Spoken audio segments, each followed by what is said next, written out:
the right to be rich. Whatever may be said in praise of poverty, the fact remains that it is not possible to live a really complete or successful life unless one is rich.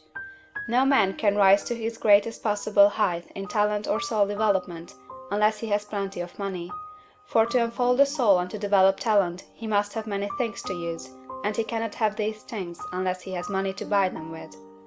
A man develops in mind, soul, and body by making use of things, and society is so organized that man must have money in order to become the possessor of things.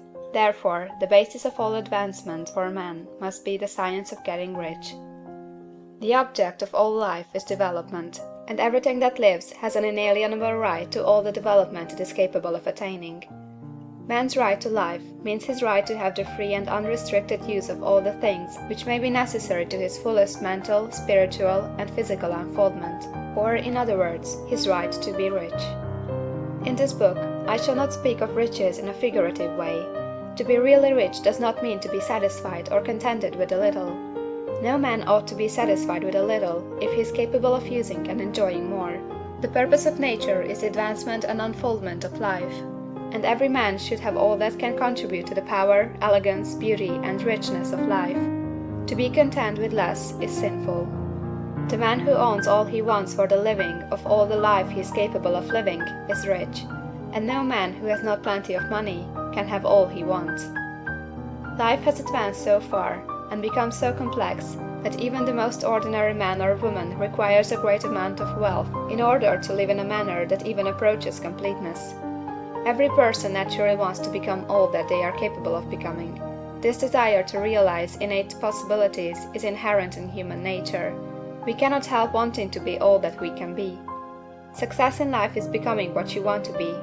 You can become what you want to be only by making use of things, and you can have the free use of things only as you become rich enough to buy them. To understand the science of getting rich is therefore the most essential of all knowledge. There is nothing wrong in wanting to get rich. The desire for riches is really the desire for a richer, fuller, and more abundant life, and that desire is praiseworthy.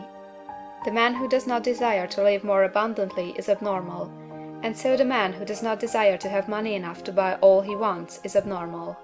There are three motives for which we live. We live for the body, we live for the mind, we live for the soul. No one of these is better or holier than the other.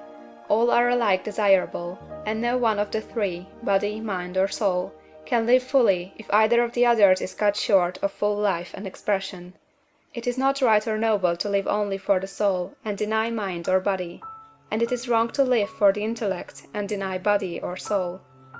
We are all acquainted with the loathsome consequences of living for the body and denying both mind and soul, and we can see that real life means the complete expression of all that man can give forth through body, mind, and soul.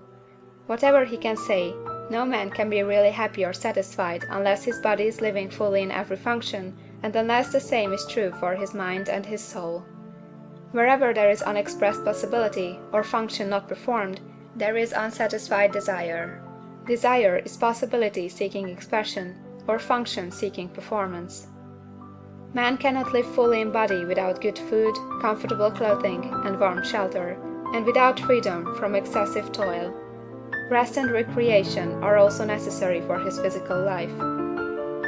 He cannot live fully in mind without books and time to study them, without opportunity to travel and observation, or without intellectual companionship. To live fully in mind, he must have intellectual recreations, and must surround himself with all the objects of art and beauty he is capable of using and appreciating. To live fully in soul, man must have love, and love is denied expression by poverty. A man's highest happiness is found in the bestowal of benefits on those he loves. Love finds its most natural and spontaneous expression in giving. The man who has nothing to give cannot fill his place as a husband or father, as a citizen, or as a man. It is in the use of material things that a man finds full life for his body, develops his mind, and unfolds his soul. It is therefore for supreme importance to him that he should be rich. It is perfectly right that you should desire to be rich. If you are a normal man or woman, you cannot help doing so. It is perfectly right that you should give your best attention to the science of getting rich, for it is the noblest and most necessary of all studies. If you neglect this study, you are derelict in your duty to yourself, to God and humanity; for you can render to God and humanity no greater service than to make the most of yourself.